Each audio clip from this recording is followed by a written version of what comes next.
네, 오늘은 우리 그 은혜 22번째 시간입니다. 은혜 22번째 시간이고요.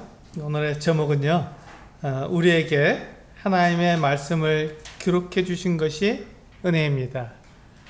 그래, 이게 은혜의 여러 가지 면들을 우리가 살펴보고 있는데, 하나님의 말씀을 우리들에게 기록해 주신 것이 얼마나 큰 은혜인지 우리가 생각해 보아야 한다는 것입니다. 저는 어제 정읍에 좀 다녀왔습니다. 정읍에서 한 형제님이 기술학교를 개원했기 때문에 그게 축하하러 다녀왔습니다. 이제 아침에 일찍 시작했기 때문에 정읍까지 가려니까 새벽에 일찍 출발하게 되었습니다. 고속도로를 이렇게 달려서 이렇게 가고 있는데 그 아침에 일찍인데도 사고가 났습니다. 고속도로에 사고가 났으니 큰 사고였습니다. 그래서 차가 이렇게 뒤집혀서 누워있는 모습을 보면서 제 옆으로 이렇게 지나가게 되었는데, 이제 계속 구호 작업을 하고 이렇게 여러 레커 차들이 와서 이렇게 차를 이렇게 바로 세우려고 하는 건 애쓰는 모습을 보면서 저는 이제 지나서 가게 되었는데요. 그 모습을 보면서 제가 생각을 했습니다. 사람이 얼마나 약한 존재인지, 얼마나 사람이 힘이 없는 존재인지를 생각해 보았습니다. 제가 이렇게 숨을 쉬고 이렇게 살아서 이렇게 있을 때는 하나님 말씀도 전하고 이렇게 여러 가지 일들을 하면서 많은 것들을 할 수 있는 것처럼 보이지만, 이 코에서 호흡이 끊어지게 되면 아무것도 아니더라고요. 아무것도 아니더라고요. 흙에서 와서 흙으로 돌아가는 정말 아무것도 아닌 존재가 사람이다 하는 생각을 갖게 되었습니다. 그래서 오늘 제가 첫 번째 말씀으로 이사야서 2장 22절 말씀을 인용해 드렸는데, 같이 한번 읽어보실까요? 네, 시작. 너희는 인생을 의지하지 말라. 그의 호흡은 코에 있나니 새말 가치가 어디 있느냐. 사람이 참 대단히 특별하고 굉장히 이렇게 능력 있고 많은 일들을 할 수 있는 것처럼 보여도, 이 코에서 호흡이 딱 끊어지면 아무것도 아니더라고요. 정말 아무것도 아니더라고요. 자동차에서 사고가 나서 이렇게 쓰러져 있는 사람을 보면서 그 순간, 아주 사고가 나는 거는 뭐 1초도 안 걸린다 그러더라고요. 짧은 순간 그 사고를 통해서 그 사람의 운명이 달리되었고, 저 자신도 그렇게 아주 순간적으로 제 삶이 바뀔 수 있다는 것을 생각해 보면, 참 이게 굉장히 연약하잖아요. 굉장히 사람이 연약하더라고요. 그렇게 흙에서 와서 흙으로 돌아가기 때문에 굉장히 연약한 존재라는 것을 생각하게 되었습니다. 우리 전도서 7장 2절 말씀에서, 그래서 이 전도자는 이와 같이 말을 하고 있죠. 같이 읽어보실까요? 전도서 7장 2절 시작. 수상집에 가는 것이 잔치집에 가는 것보다 나으니 모든 사람의 끝이 이와 같이 됨이라. 산자는 이것을 그의 마음에 둘지어다. 그래서 솔로몬이라고 하는 정말 이 지혜자는 전도서를 쓰면서 이와 같이 이야기했습니다. 추상집에 가는 것이 잔치집에 가는 것보다 낫다라고 말을 했습니다. 왜냐하면 모든 사람의 끝이 이와 같기 때문이다 라고 말씀하고 있습니다. 사람은 모두가 다 죽게 된다는 것이죠. 근데 우리는 이것을 자꾸 잊어버려요. 마치 내가 영원히 살 것 같은 생각을 가지고 살아갑니다. 죽음은 다른 사람에게는 찾아올 수 있어도 나에게는 죽음이 멀리 있는 것 같이 그렇게 생각이 되지만, 사실 죽음은 친구처럼 내 옆에 와 있습니다. 순간적으로 나에게 올 수 있는 것이 이 죽음이죠. 근데 이 모든 사람이 이 죽음을 피할 수 없기 때문에 사람은 연약한 존재입니다. 사람은 연약한 존재예요. 그런데 이 연약한 존재, 흙으로 지음을 받아서 이제 흙으로 돌아가게 되는 이 연약한 존재에게 하나님은 대단히 큰 존귀를 허락해 주셨습니다. 사람을요, 하나님의 형상을 담게 만드신 거예요. 사람을 지으실 때 하나님의 형상을 담게 지으셔서 사람들이요, 판단도 하고 결정도 하고 자기의 생각에 따라서 자기의 의견을 피력하기도 하는 대단히 존귀한 존재가 된 것이죠. 마치 하나님처럼 사람이 되어서 하나님처럼 그렇게 살아가는 것이 사람의 모습입니다. 대단하죠. 정말 대단합니다. 사람의 이 생각하는 것들을 한번 보십시오. 사람이 또 이뤄놓는 것들을 한번 보세요. 이 사람들이 만들어 놓는 이 건물들, 도로, 자동차, 비행기, 바다 위를 떠다니는 이 배, 이런 것들을 보면 정말 대단합니다. 그런 것들을 어떻게 만들 수 있을까, 사람이. 정말 대단하지요. 그런데 이 사람에게 주신 이 놀라운 재능과 이 지식, 지혜, 이런 것보다 더 뛰어난, 정말 최종적으로 사람이 존귀하게 될 수 있도록 사람을 정말 하나님께서 가장 존귀하게 만들어 주신 그 최종적인 그 같은 사건은요, 하나님께서 사람들에게 하나님의 말씀을 주셨다는 것입니다. 하나님께서 사람들에게 하나님의 뜻을 알게 하셨다는 것이죠. 이 연약하고 이 부족한 사람들이 하나님께서 어떠한 계획, 어떠한 생각을 가지고 계시는지를 알도록 하셨다는 것입니다. 이것처럼 놀라운 일이 없습니다. 우리 디모데후서 3장 16절과 17절 같이 읽어보시겠습니다. 디모데후서 3장 16절과 17절입니다. 시작. 모든 성경은 하나님의 감동으로 된 것으로 교훈과 책망과 바르게 함과 의로 교육하기에 유익하니 이는 하나님의 사람으로 온전하게 하며 모든 선한 일을 행할 능력을 갖추게 하려 함이라. 여기 보시면요, 하나님께서 우리 사람들에게 주신 이 성경, 하나님의 말씀은 하나님의 감동으로 된 것이라고 말씀하고 있습니다. 하나님의 감동으로 되었다. 하나님께서 사람들에게 말씀해 주시려고 의도적으로 이 성경을 기록하게 하셨다는 말입니다. 하나님께서 사람들에게 이 말씀을 기록하라고 하나님께서 그렇게 하신 거예요. 그래서 그 사람으로 하여금 하나님의 이 뜻, 하나님의 계획, 하나님께서 사람들에게 들려주시는 그 말씀을 기록하게 하신 것입니다.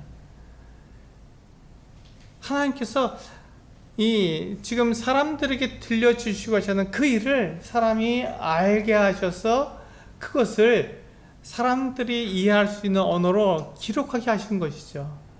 하나님의 그 일, 하나님의 그 계획을 우리 사람들로 알게 하신 것이라는 것입니다. 이것이 얼마나 놀라운 것인가요? 이것이 얼마나 정말 기이하고 귀한 일인지 다 이해할 수가 없습니다. 어떻게 하나님께서 우리 이렇게 유한한 인생, 그 호흡이 코에 있어서 그 호흡이 끊어지면 흙으로 돌아가 버릴 그 유한한 인생에게 하나님의 그 영원하신 뜻을 알게 하셨는가 하는 것을 생각해 보면 정말 놀라운 일입니다. 하나님께서 왜 사람들에게 이 하나님의 말씀을 기록하게 하시고 이 하나님께서 이 말씀을 사람들에게 알려주셨을까요? 그것은 하나님께서 사람들에게 하신 이 말씀을 반드시 지키시겠다는 것입니다. 반드시 지키신다는 거예요. 이 하나님의 말씀을 사람들이 읽고 그것을 알게 되었을 때 하나님께서 말씀하신 그대로 사람들이 하나님께서 사람들에게 그대로 이루어 주시겠다고 그렇게 말씀하신 것입니다. 그러니까 이 성경을 기록하셨죠. 사람들에게 알게 하신 것입니다. 만약에 하나님께서 이 하나님의 말씀을 우리에게 지킬 마음이 없으셨다면 사람들을 감동하셔서 이 하나님의 말씀을 기록하도록 하시지 않으셨지요. 기록하려고 할 필요가 없지요. 하나님께서 그 말씀을 지키시지 않을 것이면 하나님의 말씀을 기록하실 이유가 전혀 없었던 것입니다.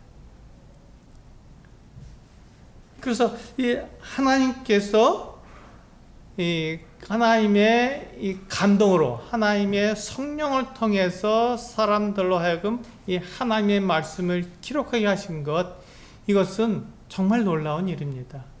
정말 놀라운 일이에요. 그래서 사람들에게 알게 하시고 사람들이 알고 믿고 있는 그 말씀을 하나님께서 그대로 이루신다는 것이죠. 지켜내신다는 것입니다. 우리 그 마태복음 5장 18절 말씀 같이 한번 읽어보실까요? 하나님께서 우리들에게 어떠한 말씀하셨는지 한번 마태복음 5장 18절 말씀을 보시겠습니다. 시작. 진실로 너희에게 이르노니 천지가 없어지기 전에는 율법의 1.1획도 결코 없어지지 아니하고 다 이루리라. 다 이루리라. 율법의 1.1획까지도 없어지지 않겠다. 다 이루겠다고 분명히 말씀하셨습니다. 그런데요, 예전에 우리가 중세시대까지, 현대에 들어오기 전에 근대까지는요, 많은 이 성경학자들이 성경을 믿지 못했습니다. 그 이유가 뭐냐면요, 성경을 이렇게 인쇄하기 전에, 인쇄술이 발달하기 전에, 인쇄하기 전에 성경을 어떻게 했습니까? 필사했습니다. 사람이 베껴 쓴 거예요. 그래서 많은 이 학자들이 뭐라고 말을 하냐면, 사람이 베껴 쓰다 보니까 자연적으로 하나님께서 원래 기록하게 하신 그 성경의 그 내용과 사람이 베껴 쓰다 보니까 자연스럽게 내용이 달라졌을 것이다 라고 이야기를 했습니다. 그리고 가만히 생각해 보니까 그게 맞죠. 사람이 연약함이 있으니까 베껴 쓰다 보면은 더하기도 하고 빼기도 하고 자기 생각을 넣기도 하고, 그렇기 때문에 우리가 그 전래동화라든지 이런 그 구전되어 내려오는 그 같은 이야기들을 가만히 살펴보면 그 내용이 그 지방마다 다 비슷한, 그 원래는 한 가지 이야기였는데 이게 전해지는 곳곳마다 다 달라지는 거예요. 그래서 그걸 모아보니까 원래는 한 가지 그 이야기였는데 그것이 사람마다, 이걸 베껴 쓰는 사람마다 다 달라진 것이죠. 아하, 하나님 말씀도 그러겠구나, 이렇게 사람들이 생각했습니다. 그래서 이 하나님의 말씀이 사람들이 베껴 쓸 때 달라졌다면 원래 하나님의 말씀이 어떤 것이었을까라고 생각하면서 사람들이 지금 이게 정말 하나님 말씀 맞아? 이렇게 하면서 성경을 읽었던 것이죠. 그게 언제까지였냐면요, 1947년까지였습니다. 1947년 대단히 중요한 사건이 일어났죠. 그게 바로 사해사본이 발견된 것입니다. 사해사본. 이스라엘에 가면 사해라고 하는 이 죽음의 바다, 사해, 죽음의 바다입니다. 다른 말로 하면 염해라고 하죠. 이 소금기가 너무 많아서 정말 그 바다에서 아무런 생물도 살 수 없는, 그래서 죽음의 바다라고 말하죠. 이 사해에 가면요, 사해 옆에 이렇게 그 건조한 땅인데, 사막 같은 땅인데요, 거기에 이렇게 언덕들이 있습니다. 사해 옆에 이렇게 언덕들이 있는데 그 언덕에 구멍이 숭숭숭 뚫려 있어요. 그래서 여러 구멍들이 뚫려 있고 거기에는 사람들이 살지 않기 때문에 거기 그 뜨겁고 건조한 땅에 누가 살겠습니까? 근데 이제 그쪽에 이제 그 양을 치러 한 목동이 지나가다가 양을 잃어버렸습니다. 양이 도망가 버린 거예요. 그러니까 이 목동이 양을 찾으려고 주변에 돌을 들어서 혹시 저 구멍에 빠졌나 하고 그 그 언덕 위에 있는 구멍, 거기 올라가고 싶지 않으니까 그냥 돌을 냅다 던졌습니다. 근데 한 구멍에 이 돌이 들어가면서 그 안에서 짱그렁 하고 소리가 난 거예요. 항아리 깨지는 소리가 난 것이죠. 아니, 저기에 사람이 살지도 않는데 무슨 항아리 깨지는 소리가 나나? 그래서 양소리가 나야지. 근데 이 항아리 깨지는 소리 나니까 이 목동이 궁금했어요. 그래서 거기를 기어 올라갔습니다. 올라가 보니까요, 거기에 항아리가 놓여 있고, 항아리 속에 이 그 파피루스와 그 가죽 두루마리가 이렇게 놓여져 있었던 거예요. 이게 뭔가 하고 그걸 가지고 나왔는데 그것이 사해 사본이었습니다. 그리고 그런 동굴들이 굉장히 많이 있었는데 그것들을 학자들이 그 이후에 가서 동굴들을 다 탐험해보고 다 조사해보니까 거기에서 무수히 많은 성경 사본들을 발견하게 된 것이죠. 그것을 우리는 사해 사본이라고 말을 합니다. 그 1947년도에 사해 그 옆에서 동굴에서 발견됐다 그래서 사해 사본, 또는 그 동굴 이름을 쿰란이라고 말합니다. 쿰란. 그래서 쿰란 사본 이렇게 말을 합니다. 그래서 여러분들이 이제 인터넷에서 쿰란 동굴을 그러면요, 많이 사진이 엄청 많이 나와 있습니다. 이게 바로 그 내용입니다. 1947년에 이 사해 옆에 있는 쿰란 동굴에서 발견된 이 사본들이 있었던 것이죠.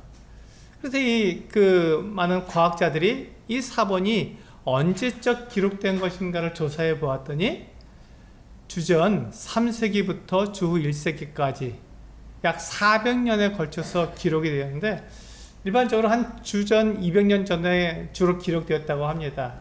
그러니까 예수님이 태어나시기 전 200년 전이니까요.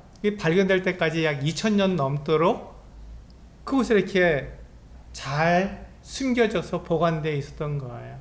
그 동굴 속에 아무도 살지 않은 그곳에 이렇게 보관되어 있었던 거예요. 근데 예전에는 아마 거기에 이렇게 특별한 사람들이 거기에 이렇게 모여서 아마 거기에서 하나님 말씀을 연구했을 것이라고 생각이 됩니다.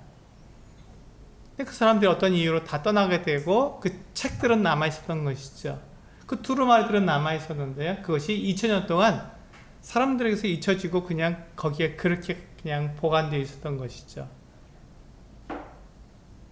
근데 제가 아까 말씀드린 것처럼 이 성경이 틀림없이 사람들의 베껴 쓰다 보니까 그 내용이 달라졌을 것이다 라고 생각했는데, 그리고 그것이 정설로 받아들여졌는데 이 사해사본이 발견된 이후로 그 말이 쏙 들어갔습니다. 이 사해사본이 발견됐는데 그게 언제 기록된 거라고요? 2000년 전에, 2000년이 넘도록 그것이 보관되어 온 것입니다. 예수님이 태어나 주전 200년 전, 약 2세기 때 주로 기록되었던 것이었습니다. 그래서 그 내용을 이제 학자들이 잘 맞춰서 이제 그 사본들이 오래됐으니까 다 이렇게 부스러지기도 하고 이제 풍화되기도 해서 그렇게 됐는데, 그것들을 잘 맞춰서 이제 그것들을 읽어봤더니 성경이었고, 성경의 내용들이 현재 우리가 가지고 있는 이 성경과 다르지 않다는 거였어요. 2000년이 지났지만 많은 학자들이 그 생각했던 것처럼 2000년이 지나온 동안 이 성경 내용이 바뀌었을 것이라고 생각했는데, 물론 이제 사람이 필사할 때 아주 사소한 실수들은, 그런 것들은 남아 있었지만 내용은 전혀 바뀌지 않고 그대로 보존되어 있었던 것입니다. 그러니까 그 이후로 1947년 사해사본이 발견된 이후로 지금도 성경은 진리로 사람들이 믿고 있는 것. 그 이유가 뭡니까? 성경의 내용이 바뀌지 않았기 때문에 그렇습니다. 하나님께서 성경을 보존하신 거예요. 왜 성경을 보존하셨을까요? 하나님께서 왜 이 성경을 보존하셨을까요? 사람들이 읽고 하나님의 뜻, 하나님의 계획을 알 수 있도록 하기 위해서 하나님께서 이 성경을 그 오랜 동안, 수천 년 동안 이것이 변하지 않고 그대로 유지되도록 보존하신 것이죠. 그리고 이 성경은 지금도 사람들이 사랑하며 읽고 있는 내용입니다.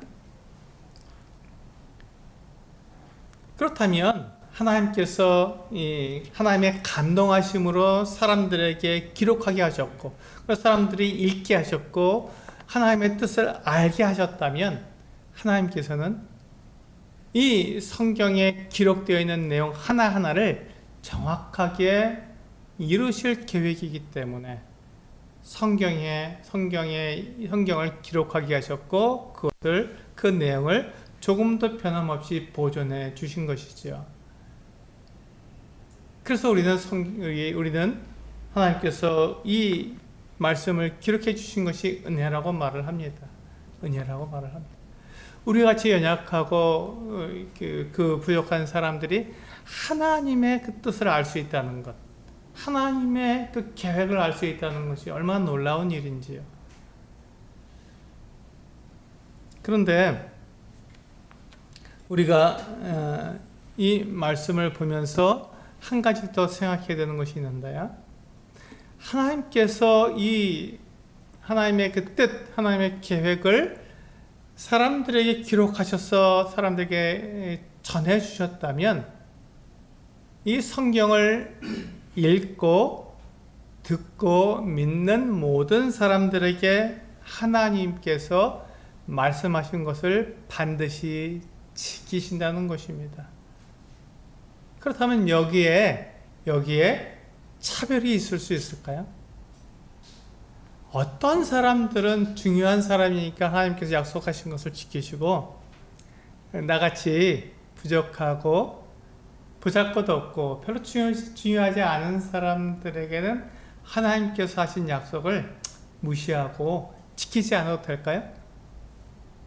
그렇지 않다는 것입니다. 이게 놀라운 일입니다.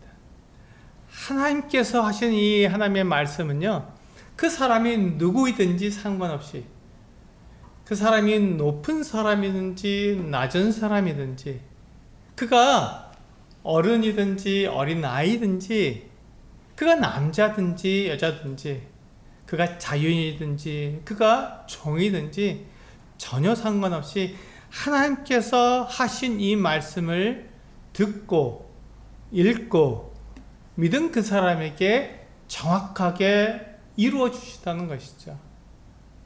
이것이 놀라운 일입니다. 이것이 놀라운 일이죠. 우리는 이 세상에서는요, 그 어떤 사람들이 이렇게 약속을 했다가 그 약속을 잊어버리는 경우가 있습니다. 그리고 그 약속을 지키지 않는 경우가 있습니다. 왜 그렇죠? 별로 중요하지 않은 사람이기 때문에. 그 대상이 자기에게 별로 중요하지 않으면요, 그 약속을 잊어버리기도 하고 약속을 지키지 않기도 합니다. 그래도 별 큰 문제가 없으니까요. 그렇기 때문에 우리는 내가 지금까지 살아오면서 많은 사람들이 나에게 약속을 어기기도 하고 약속을 무시하기도 하고 또 내가 하는 말들을 내가 무시당하기도 하고 이렇기 때문에 나는 별로 중요하지 않아 라고 우리는 우리 자신을 생각하게 됩니다. 그러면서 약속이 나에게 잘 이루어지지 않는 것, 그에 대해서 우리는 크게 실망하지 않는 것이죠. 왜? 나는 별로 중요하지 않은 사람이니까요. 약속 뭐 어길 수도 있지 이렇게 생각합니다. 그런데 놀랍게도요, 하나님은 결코 그렇지 않으시다는 것이죠. 하나님은 그가 누구이든지 상관없이 저와 같이 연약하고 약하고 보잘것없는 사람이라고 해서 그 사람이 가진 약속을 하나님께서 무시하거나 지키지 않으실까요? 그렇지 않다는 거예요. 그가 누구이든지 상관없이 그 사람에게 하나님께서 하신 이 약속을 정확하게 지키신다는 것이에요. 그래서 하나님께서 사람들에게 이 말씀을 기록하게 하셨고, 이 말씀의 1.1획도 바뀌지 않도록 하기 위해서 보존하신 것이죠. 이 하나님의 말씀을 보존하시고 수천 년이 지나도록 그 내용이 바뀌지 않도록, 하나님을 오해하지 않도록, 하나님의 말씀을 오해하지 않도록 하나님께서 이 말씀을 그대로 보존하신 거예요. 그래서 내가 하나님의 말씀을 읽고 듣고 그것을 믿고 있을 때 나에게 정확하게 하나님께서 말씀하신 대로 이루어 주시는 것이죠. 이게 하나님의 은혜입니다. 이게 하나님의 은혜입니다. 나 같은 사람에게 하나님께서 베푸시는 그 은혜가 바로 하나님께서 하신 약속을 반드시 지키시다는 것, 그것이 바로 놀라운 일입니다. 하나님께서 나에게 약속을 지키신다는 것은요, 하나님께서 나에게 말씀하실 뿐만 아니라 내가 하는 모든 말, 내가 하는 모든 생각들, 심지어 나의 이 신음소리까지도 하나님께서 들으신다는 것을 의미하고 있습니다. 우리 그 찬양과 경배, 우리 찬송가 있죠? 찬양과 경배 111장을 한번 열어보시면요.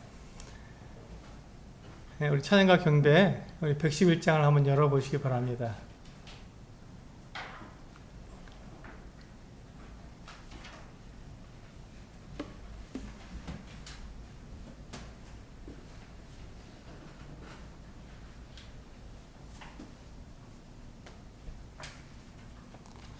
네, 우리 찬양과 경배 111장을 열어보시면 거기 제목이 하나님의 사랑을 사모하는 자 이렇게 되어 있는데요. 뒷부분에 보시면 이렇게 그 가사가 되어 있습니다. 네, 하나님 사랑의 눈으로 너를 항상 지켜 바라보시고 인자하신 그의 귀로서 언제나 너에게 기울이시니 어두울 때 밝은 빛을 비춰주시고 너의 작은 신음에도 응답하시니 너는 어느 곳에 있든지 주를 향하고 주만 바라볼지라 이렇게 되어 있습니다. 여기 보시면 너의 작은 신음에도 응답하시는 분이라고 이 찬양은 노래하고 있습니다. 여러분 나의 그 작은 신음 소리를 하나님께서 들으시고 응답하신다는 것 여러분 생각해 보셨습니까? 하나님께서 내 그 이 작은 목소리 그것 결코 무시하지 않으시고 듣고 계시다는 건 여러분 생각해 보셨습니까? 이게 은혜입니다. 이게 은혜이죠. 아마도 이 찬송가가 우리 출애굽기 6장 5절 말씀을 바탕으로 기록된 것 같습니다. 우리 같이 읽어보실까요? 출애굽기 6장 5절. 네, 시작. 이제 애굽 사람이 종으로 삼은 이스라엘 자손의 신음소리를 내가 듣고 나의 언약을 기억하노라. 여기 보시면요. 이스라엘 백성들이 그 애굽 사람들에게 그 노역을 당할 때 너무너무 힘들어서 신음소리를 냈던 것이죠. 근데 그 신음소리를 하나님께서 들으시고 어떻게 하신다고요? 하나님의 언약을 기억한다고 말씀하셨습니다. 하나님께서 하신 약속을 기억하시는 거예요. 나의 그 신음소리, 이스라엘 백성들의 신음소리뿐만 아니라 지금 내가 하나님 참 저 힘들어요. 참 어렵습니다. 라고 하나님께 내가 말을 하는 그 나의 같은 하소연과 같은 나의 넋두리와 같은 그 소리를 하나님께서 들으시고 하나님의 약속을 기억하셔서 그 약속을 지키신다는 것입니다. 이게 하나님이에요. 이분이 하나님이십니다. 이분이 나의 하나님이시고 하나님께서 나를 사랑하신다고 말씀하신 그 하나님이십니다. 이 사랑을 어디에 기록하셨다고요? 네, 하나님께서 이 말씀에 기록하신 거예요. 하나님의 말씀에 기록하신 것입니다. 그리고 우리들에게 그 음성을 들려주시는 것이죠. 두려워하지 말아라. 놀라지 말아라. 나는 너의 하나님이다 라고 말씀하시면서 나와 함께 하시겠다고 말씀하시는 것이죠. 이 하나님, 그 하나님이 나와 함께 하시기 때문에 우리는 그 하나님이 나와 함께 하시는 그 하나님의 은혜를 우리는 찬양하고 또 노래하게 됩니다. 그런데 우리가 그 하나님을 알 수 있도록 그 하나님이 그와 같은 사랑을 나에게 베푸시고 그와 같이 약속하신 그 하나님이라는 걸 우리가 어떻게 알 수 있다고요? 하나님께서 우리들에게 주신 이 성경을 통해서 알 수 있다고 알 수 있는 것입니다. 그래서 하나님께서 우리들에게 이 성경을 기록해 주신 것 그것이 은혜입니다. 그것이 은혜이죠. 하나님을 알 수 있다는 것, 하나님의 그 같은 사랑을 알 수 있게 하셨다는 것 그것이 은혜입니다. 그렇게 하나님께서는 우리들에게 말씀해 주시고 그 말씀을 그 하나님의 그 뜻과 하나님의 계획을 알게 될 때 우리는 어떻게 된다? 우리가 하나님의 말씀을 믿게 되지요. 하나님께서 이렇게 말씀하셨으니 이렇게 하실 거야. 하나님의 계획이 이렇다고 말씀하셨으니 이것을 반드시 이루실 거야 라고 우리로 하여금 믿게 합니다. 이 믿음, 우리에게 믿음을 주신 것이죠. 어떻게 해요? 하나님의 말씀을 통해서 우리가 믿을 수 있게 하신 겁니다. 하나님께서 이렇게 하신다고? 그렇다면 내가 그것을 내가 믿어야지. 이것이 바로 하나님께서 우리들에게 믿음을 주신 것이죠. 그냥 내가 하나님께서 나에게 믿음을 주신다고 하니까 나는 믿지 않으려고 하는데 그냥 내가 확 믿어지게 만드는 것, 그게 아닙니다. 하나님 그렇게 하시지 않으세요. 근데 하나님께서 우리에게 어떻게 믿음을 주신다고요? 이 하나님의 말씀을 통해서 우리에게 믿음을 주신다고요. 우리가 하나님 말씀을 읽을 때 하나님께서 어떠한 계획을 가지고 계신지, 어떠한 뜻을 가지고 계신지, 하나님께서 장차 어떠한 일을 이루실지 우리를 알게 하셔서, 아 그렇구나, 하나님께서 이와 같이 하시는구나, 그러면 나는 이렇게 살아야겠어 라고 하나님의 그 말씀을 내가 읽고 믿게 되는 것, 그것이 우리들에게 믿음을 주시는 방법이죠. 그것이 우리들에게 믿음을 주시는 방법입니다. 하나님의 말씀과 관계없이 나에게 그냥 기적적으로 내가 믿게 하시는 것, 그것이 아니라 하나님의 말씀을 내가 듣고 또 듣고, 그래서 믿음은 들으면서 난다고 말씀하신 것이죠. 하나님의 말씀을 듣고 읽고 그것을 알게 될 때, 아, 하나님이 이렇게 말씀하셨구나, 내가 그 하나님의 말씀을 내가 믿고 그렇게 살아가야지 라고 내가 말하게 될 때, 그것이 바로 우리들에게 주어진 믿음입니다. 그래서 우리 로마서 1장 17절에서는 이와 같이 말씀하고 있는 것이죠. 같이 읽어보시겠습니다. 로마서 1장 17절 시작. 복음에는 하나님의 의가 나타나서 믿음으로 믿음에 이르게 하나니 기록된 바 오직 의인은 믿음으로 말미암아 살리라 함과 같으니라. 그렇습니다. 이 성경에는요, 복음은 하나님의 말씀이죠. 이 성경에는 하나님의 의가 나타나 있습니다. 하나님께서 우리를 어떻게 살리셨는가가 이 하나님의 말씀에 들어있는 거예요. 그 방법이 들어있고 우리가 살 수 있는 그 길을 하나님께서 알려주시는 것이죠. 그래서 믿음으로 믿음에 이르게 한다. 하나님의 말씀을 듣고 알게 될 때 믿음에 이르게 하신다는 것이죠. 그래서 오직 의인은 믿음으로 말미암아 살리라고 말씀해 주신 것입니다. 이 하나님의 말씀을 우리가 듣고 믿었을 때 우리들에게 살게 하시는 이 생명을 우리들에게 주시는 것입니다. 그 믿음으로 하나님의 말씀을 믿기 때문에 우리에게 생명이 오는 것이죠. 믿지 않으면요, 우리 생명이 우리에게 주어지지 않습니다. 멸망하게 되는 것입니다. 하나님께서 우리들에게 알게 하신 이 하나님의 말씀을 우리가 하나님께서 이렇게 하셨구나 라고 우리가 알게 되었을 때, 그것을 우리가 믿게 될 때 자연스럽게 하나님께서 우리를 구원하시는 그 구원의 길로 우리가 들어가게 되는 것이고, 그럼 우리는 살게 되는 것이죠. 그런데 그 하나님께서 우리들에게 주신 그 믿음의 길, 이 생명의 길을 우리가 무시하고 믿지 않으면 자연스럽게 그건 당연한 것입니다. 생명을 얻지 못하는 것이 당연한 것이죠.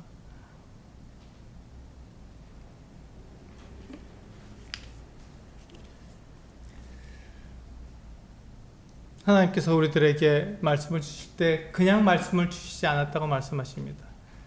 하나님의 감동으로 되었다고. 우리 디모데후서 3장 16절에 이렇게 되어 있지 않습니까? 모든 성경은 하나님의 감동으로 되었다.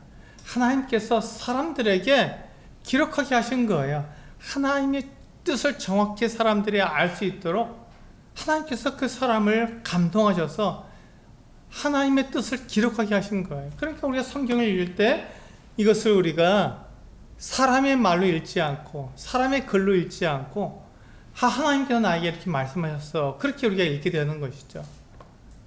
하나님이 그 사람을 통해서 우리에게 하나님의 뜻을 기록해 주셨기 때문에 그렇습니다.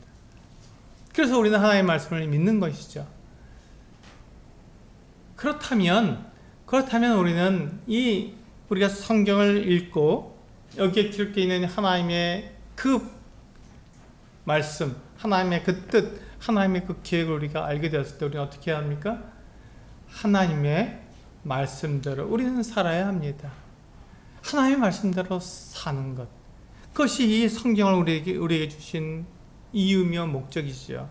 그래서 디모데후서 3장 17절은 이는 하나님께서 우리들에게 이 말씀을 주신 그 이유는 하나님의 사람으로 온전하게 하며 모든 선한 일을 행할 능력을 갖추게 하려 함이라. 즉 하나님의 뜻을 알고 하나님의 그 뜻에 맞추어서 나의 삶을 그렇게 살아갈 수 있도록 만들어 주시는 것입니다. 그러니까 이 세상에서 우리들에게 들려주는 여러 가지 이야기들, 세상의 여러 가지 방법들을 우리들에게 가르쳐 줍니다. 우리는 태어나서부터 죽을 때까지 우리는 계속해서 배웁니다. 무엇을 배우죠? 세상에서 어떻게 살아야 하는지를 우리는 배웁니다. 다른 사람이 이렇게 살 때, 저렇게 살면은 저렇게 되는 거구나. 저렇게 살면 저렇게 우리들에게 주어지는구나 하는 것을 우리는 알게 됩니다. 이것이 세상에서 우리들에게 가르쳐주는 세상을 살아가는 방법입니다. 그래서 우리가 이 세상의 방법들을 우리가 배우게 될 때 어떻게 합니까? 그렇게 살면 되겠다 하는 생각을 가지게 되는 것이죠. 이게 세상의 방법대로 살아가는 것입니다. 그런데 하나님께서 뭐라고 말씀하시냐면 이 성경을 통해서 그건 세상이 너희에 가르쳐주는 이 육체를 위하는 방법이고 내가 너희를 지었다. 내가 너희를 만들었다. 그리고 내가 너희가 어떻게 살면 하나님의 그 말씀에 따라 살아갈 수 있는지 내가 그 길을 알려주겠다. 어떻게 하면 너희가 생명을 얻을 수 있는지 그 길을 너희에게 알려주겠다 하고 기록하신 것이 바로 이 성경입니다. 그러므로 우리가 성경을 읽을 때 어떻게 된다고요? 세상에서 가르쳐주는 그 방법을 멀리하고 그것을 뒤로하고 하나님께서 나에게 가르쳐주시는 그 방법을 따라서 내가 살아갈 수 있게 되는 것이죠. 그렇습니다. 세상에서 우리에게 가르쳐주는 삶의 방식과 하나님께서 우리에게 가르쳐주는 삶의 방식이 같을까요? 다르다는 것입니다. 다릅니다. 그럼 우리는 그것을 어떻게 알 수 있을까요? 그것이 바로 이 성경을 통해서 알 수 있다는 것입니다. 이 성경은 하나님께서 우리들에게 주시는 하나님의 말씀입니다. 그러므로 이 성경을 우리는 읽어야 하는 것이죠. 성경을 읽지 않고 어떻게 우리가 하나님의 그 뜻, 하나님의 계획, 그것을 우리가 어떻게 알 수 있겠습니까? 성경을 우리가 읽게 되면 그 성경에 기록되어 있는 하나님의 뜻, 하나님의 계획을 우리가 믿어야 하는 것이죠. 믿어야 합니다. 성경 그렇게 말씀하고 있지. 그리고 그것을 내려놓고 세상에서 가르쳐주는 그 같은 살아가는 방법을 내가 그도 맞네 라고 생각하고 하나님의 방법을 버리고 세상의 방법을 우리가 믿고 따르게 되면 우리가 하나님의 말씀을 읽는 것이 아무런 소용이 없게 되는 것입니다. 아무런 소용이 없죠. 하나님께서 이 말씀을 우리에게 기록해 주신 것은 이 말씀 그대로 이루어 주겠다고 하신 것이니까 그 말씀이 그대로 이루어질 것을 내가 믿게 되면 그렇게 살아가게 되는 것이죠. 그렇게 살아가게 되는 것입니다. 그런데 그것을 우리가 하나님께서 하신 말씀을 내가 읽고 믿는다고 말하면서 그대로 살지 않는다면 그것은 믿지 않는 것입니다. 그건 읽지 않는 것과 똑같은 거예요. 내가 모르는 것과 똑같은 것입니다. 하나님께서 수천 년 전에 우리에게 기록해 주신 하나님의 말씀을 모르는 것과 마찬가지입니다. 내가 그 말씀대로 살지 않으면 하나님의 말씀을 모르는 것과 마찬가지. 이것이 말씀이 없는 것과 똑같은 거예요. 그러므로 그는 하나님의 말씀에 따라 살 수가 없는 것이고 생명을 얻을 수가 없는 것이죠. 우리 마지막으로 마태복음 7장 24절부터 27절에 있는 말씀을 읽어보시겠습니다. 마태복음 7장 24절에서 27절 같이 읽겠습니다. 시작. 그러므로 누구든지 나의 이 말을 듣고 행하는 자는 그 집을 반석에 지은 지혜로운 사람 같으리니 비가 내리고 창수가 나고 바람이 불어 그 집에 부딪히되 무너지지 아니하나니 이는 주추를 반석에 놓은 까닭이요 나의 이 말을 듣고 행하지 아니하는 자는 그 집을 모래 위에 지은 어리석은 사람 같으리니 비가 내리고 창수가 나고 바람이 불어 그 집에 부딪히되 무너져 그 무너짐이 심하니라. 여기 보시면 똑같은 상황이 두 사람에게 주어졌습니다. 비가 내리고 창수가 나고 바람이 부딪힌 것입니다. 그 집이, 그들이 살고 있는 집에. 근데 한 집은 무너지지 않고 견고하게 그 창수와 그 비와 바람을 견뎌냈습니다. 근데 한 집은 그것을 견디내지 못하고 무너져버린 거야. 완전히 다 무너져 버렸습니다. 이 두 집의 차이점이 무엇이냐? 그것은 무너지지 않은 그 집은 그 기초를 반석 위에 두었기 때문에 그렇다. 그런데 무너져 버린 그 집은 그 기초를 모래 위에 두었다. 그러니 당연히 무너질 수밖에 없다라고 말씀하셨습니다. 그런데 그와 같은 반석 위에 기초를 두고 집을 지은 그 지혜로운 사람은 어떤 사람이냐? 예수 그리스도께서 하시는 그 말씀을 듣고 그대로 행하는 사람을 반석 위에 지은 사람이다. 예수님께서 하신 이 말씀을 듣고도 그 말씀을 따라 행하지 않는 사람은 모래 위에 집을 지은 사람과 같다. 이렇게 말씀하시는 것입니다.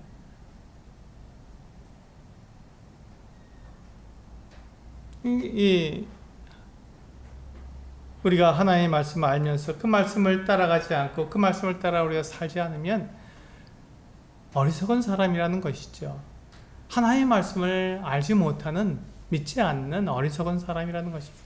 이 세상의 주권자, 이 세상을 지으시고 사람을 지으시고 이 세상을 운행해 가시는 분이 누구십니까? 하나님이십니다. 그분이 주권자시고 그분이 주인이시니까요.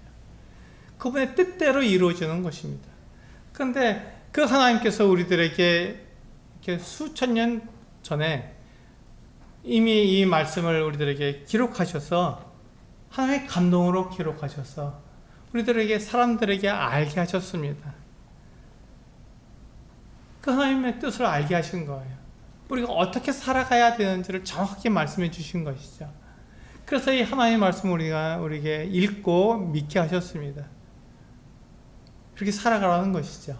하나님의 말씀대로 살아가라는 것입니다. 근데 우리가 그와 같이 살아가지 않게 된다면 어리석은 자라는 것입니다. 생명을 얻을 수가 없다는 것이죠. 생명을 얻을 수가 없다는 것입니다. 하나님의 말씀은 생명입니다.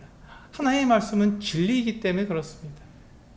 이 하나님의 말씀이 진리라고 말을 하고 하나님의 말씀이 정말 우리에게 생명이라고 말하면서 그 말씀을 내가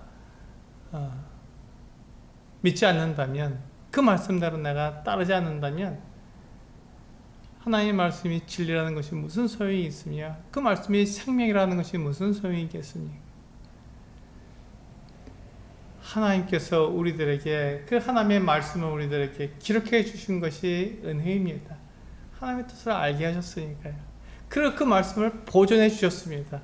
수천 년 동안 이 말씀은 변하지 않고 그대로 우리들에게 전해진 거예요. 그것이 사람의 방법으로 되겠습니까? 아닙니다. 하나님께서 그렇게 하신 거예요. 그 이유는 이 하나님의 말씀을 그대로 지키시기 때문에 그렇습니다. 우리와 같은 작은 사람 한 사람에게도 그 말씀을 변하지 않고 바로 그대로 이루시겠다는 것입니다. 그렇다면 우리는 그 하나님의 말씀을 믿고 그대로 따라가야 합니다. 그래야 우리가 사는 것이지요. 그것이 바로 우리들에게 은혜가 되는 것입니다.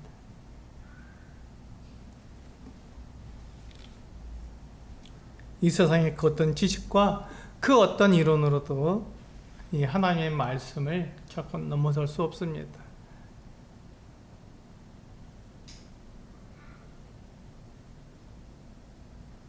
이 세상에 그 어떤 박사가, 그 어떤 유명한 사람이 하나님의 말씀을 그렇지 않아 라고 말을 해도요, 우리는 그 사람의 그 권위가, 그 사람의 지식과 지혜가 결코 하나님을 넘어설 수 없는 것입니다. 이 하나님의 말씀을 결코 넘어설 수 없습니다. 하나님의 말씀이 진리입니다. 우리가 그것을 믿는다면 우리는 우리의 믿음대로 그렇게 우리는 살아가야 할 것입니다. 이것이 은혜입니다. 이것이 은혜이죠. 놀라운 하나님의 은혜입니다. 그래서 하나님께서 우리들에게 생명을 주시기 위해서 이 말씀을 기록하신 그것을 우리가 믿고 그대로 행하시는 그래서 이 세상에서 승리하시는 우리 성도님들 되시기를 원합니다. 기도하시겠습니다.